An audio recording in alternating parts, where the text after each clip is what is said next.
Hello అందరికీ welcome back to our channel Vedas village kitchen. Today recipe వచ్చేసి బీరకాయ egg curry అండి. ఈ బీరకాయ ఎగ్ కర్రీ అనేది రైస్లోకి కానీ చపాతీలోకి కానీ సూపర్ ఉంటుందండి. మీరు ఒకసారి ట్రై చేసి ఎలా వచ్చిందో కమెంట్ చేయండి. నాకైతే వీడియోని అయితే కంప్లీట్గా చూడండి, స్కిప్ చేయకుండా. ఇంకా ప్రాసెస్లోకి అయితే వెళ్ళిపోదాం. ఎలా చేయాలి ఏంటి అనేది. 1/2 kg బీరకాయలు తీసుకొని బీరకాయలు ఇలా పీల్ చేసి శుభ్రంగా వాష్ చేసుకొని వీడియోలో చూపిస్తుంది. ఇలా బీరకాయలను అయితే సన్నగా కట్ చేసుకొని ఒక ప్లేట్లో వేసుకోండి. ఇలా సన్నగా కట్ చేసుకోవడం వల్ల మనకి బీరకాయలు త్వరగా ఉడికిపోతాయండి. ఇప్పుడు మీడియం సైజు 2 ఆనియన్స్, 2 పచ్చిమిర్చి, కొంచెం కరివేపాకు తీసుకొని వీటిని కూడా కట్ చేసి పక్కన పెట్టుకోండి.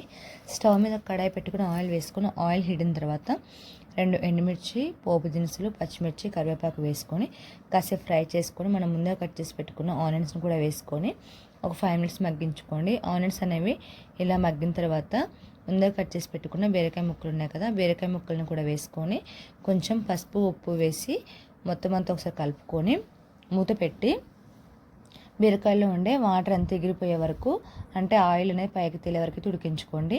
ఇప్పుడు ఒకసారి కలుపుకొని దీంట్లో టేస్ట్ సరిపడా ఉప్పు, కారం అయితే వేసుకోండి. నేను ఆల్రెడీ సాల్ట్ యాడ్ చేసుకున్నాను కాబట్టి ఫస్ట్లో నాకు ఆ సాల్ట్ సరిపోయిందండి.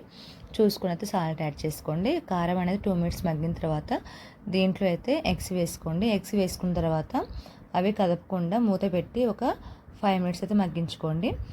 మూత తీసి ఒకసారి కలుపుకొని ఎగ్స్ అనేవి పచ్చివాసన పోయే వరకు ఒక 2 minutes అయితే మగ్గించుకోండి మూత పెట్టి. ఇలా మగ్గిన తర్వాత దీంట్లో ఇప్పుడు కొంచెం అంతా ధనియా పౌడర్ వేసుకోండి.